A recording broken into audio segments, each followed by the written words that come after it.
Movsar Evloev menjadi korban selanjutnya betapa meritokrasi di UFC sepertinya sudah ditinggalkan.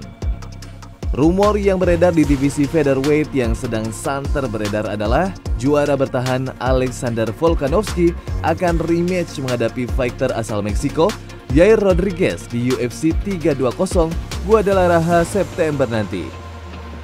Padahal sebagian besar fans MMA termasuk Volkanovski sendiri justru menginginkan Evloev yang pantas menjadi penantang gelar selanjutnya. Lebih parah lagi, Evloev harus bertarung sekali lagi sebelum mendapatkan kesempatan itu. Lantas, apakah yang menjadi dasar UFC memberikan Yair Rodriguez title shot selanjutnya? Dan bagaimanakah peta persaingan di divisi featherweight semenjak ditinggal Ilia Topuria dan Max Holloway? Mari kita bahas bersama.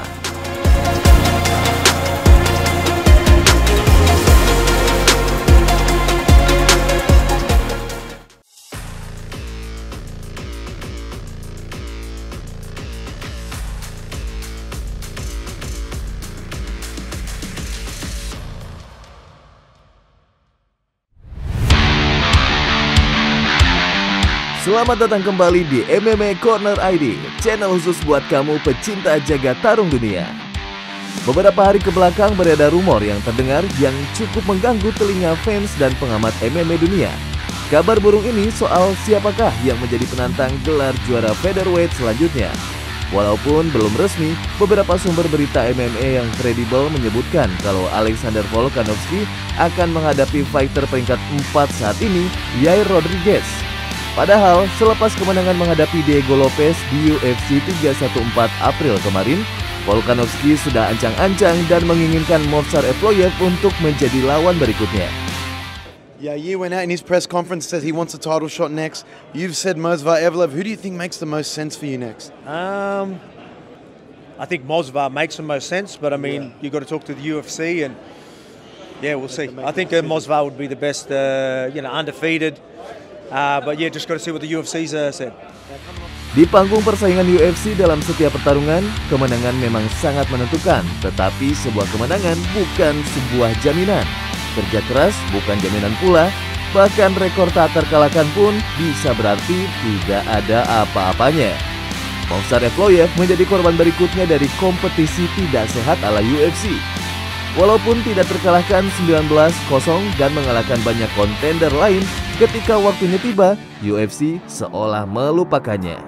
Kita masih ingat beberapa waktu lalu, Magomed Ankalaev harus berjuang habis-habisan dulu, dan pada akhirnya kembali diberikan kesempatan untuk merebut gelar juara. Magomed dan Movsar memiliki kesamaan, kedua-duanya sama-sama berasal dari Rusia, dan keduanya dianggap tidak memiliki nilai yang menjual. Dari 19 kemenangannya, memang Movsar tidak pernah memfinish lawannya sekalipun semenjak menginjakan kakinya di lantai oktagon. 12 kemenangan angka memang bukan resume yang mentereng untuk menjadi highlight reel. Tapi memilih Yair Rodriguez sebagai lawan Volkanovski selanjutnya adalah sebuah kesalahan. Kalau kita tidak melihat rekor, harus diakui kalau Yair memang seorang fighter yang lebih excited ketimbang Movsar. Tendangan spinning, kecepatan luar biasa, dan highlight reel knockout melawan Korean Zombie masih menjadi salah satu yang paling ikonik. Yair juga salah satu fighter yang veteran yang sudah lama bertarung di UFC. Tapi, apakah guna jika fighter yang excited tersebut lebih banyak kalah ketimbang menang? Dalam 4 pertarungan terakhir, Yair memiliki rekor 2 kemenangan dan 2 kekalahan. 1 kekalahan didapat saat ia menghadapi Volkanovski dalam perebutan gelar juara. Di laga selanjutnya, ia juga kalah saat menghadapi Brian Ortega pada Februari tahun lalu. Sempat vakum lama, lebih dari setahun, Yair pun comeback mengalahkan debutan UFC dan mantan juara Bellator, Patricio Pitbull. Itu pun, Pitbull sendiri terlihat sudah jauh menghilang dari masa prime-nya. Sementara itu, Movsar harus menghadapi kontender lain seperti Arnold Allen dan Aljamain Sterling. Bahkan Diego Lopez yang merupakan kontender utama saat itu pernah ia kalahkan saat Lopez menjalani debutnya di UFC. Dan lucunya, Movsar dikabarkan harus menghadapi Aaron Pico yang merupakan debutan UFC di UFC Fight Night Abu Dhabi bulan Juli nanti. Dari segi bisnis, mungkin saja sedikit dipahami. UFC 320 sendiri akan diadakan di Guadalajara, Meksiko. Tentu untuk mendongkrak pemasukan, UFC pasti menginginkan fighter-fighter asal Meksikonya untuk mengisi main card bahkan main eventnya. Satu pertarungan yang bisa dilakukan UFC adalah mempertemukan Yair versus Diego Lopez karena keduanya adalah orang Meksiko dan lagi pula jika kita ingat pada konferensi pers UFC 314, kedua fighter ini terlibat adu mulut yang hebat dan nyaris baku hantam. Alexander Volkanovski versus Movsar Evloev di main event dan Yair Rodriguez versus Diego Lopez di co-main event. Inilah laga yang seharusnya dibuat UFC di UFC 320 nanti. Dari segi kompetisi dan bisnis, laga inilah yang paling masuk akal. Di samping itu pula, kalau kita lihat ranking resmi UFC di featherweight saat ini, hanya Movsar sendiri yang punya rekor bagus di featherweight. Dan mungkin Lerone Murphy di peringkat 8 yang sama-sama punya rekor tak terkalahkan. Hanya dua fighter ini yang layak dan pantas untuk menjadi penantang gelar berikutnya. UFC butuh highlight reel, UFC butuh KO, UFC butuh drama. Tapi Movsar adalah kebalikan dari semua itu. Movsar tidak punya highlight reel, tidak ada finish, tidak ada drama, bukan seorang trash talker, tidak ada kontroversi, bukan bad boy, dan semua hal yang tidak diinginkan UFC untuk menjadi seorang juara yang menjual. Belakangan ini UFC memang seringkali membuat pertarungan title fight yang sering menimbulkan pertanyaan. Contohnya di tahun lalu, Alex Pereira versus Khalil Rountree di mana seharusnya Ankalaev yang layak menghadapi Pereira. John Jones versus Stipe Miocic yang dimana kita sama-sama tahu kalau Tom Aspinall adalah kontender sesungguhnya.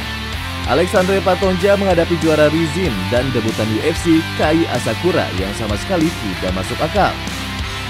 Dan yang terbaru di kelas bantam, ada Merab Dvalishvili yang rematch menghadapi Sean O'Malley yang kita tahu kalau O'Malley kalah mutlak di pertarungan pertama. Jauh sebelum ini, dalam sejarah UFC, ada beberapa title fight yang bisa disebut undeserved atau tidak layak. Contoh di tahun 2008, pertarungan antara Brock Lesnar versus Randy Couture memperebutkan gelar juara kelas berat. Walaupun rekor MMA Brock saat itu baru 2-1, karena ketenaran Brock, UFC langsung memberikan Brock title shot menghadapi Randy yang boleh dibilang fighter veteran saat itu. UFC juga suka fighter yang sering memicu kontroversi. Chael Sonnen contohnya yang begitu populer karena trash talk-nya. Kontroversi itu membuat Sonnen dihadiahi title fight untuk naik ke kelas berat ringan, padahal setahun sebelumnya di middleweight, Sonnen dikalahkan Anderson Silva dan tidak pernah sekalipun menang di kelas berat ringan. Harus kita akui juga, UFC memang bukanlah ajang olahraga semata, melainkan bisnis olahraga. Memaksimalkan keuntungan memang jauh lebih penting daripada kompetisi. Dan juga tidak ada yang pasti di dunia MMA. Saat pagar oktagon ditutup dan fighter mulai bertarung, disitulah pemenang sesungguhnya ditentukan.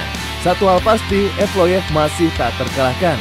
Dan dia tahu satu kemenangan besar lagi terutama KO atau finish dominan akan memaksa UFC memberi dia apa yang pantas dia dapatkan. Dan gimana menurut kamu? Apakah Evloev pantas mendapatkan title shot dibandingkan Yair Rodriguez? Ataukah keputusan UFC ini adalah keputusan yang tepat? Kita tunggu komentarnya di bawah. Demikian pembahasan kita kali ini. Jangan lupa like dan subscribe untuk terus mendapatkan info dan update berita seputar jagat tarung MMA dunia. Sampai jumpa lagi.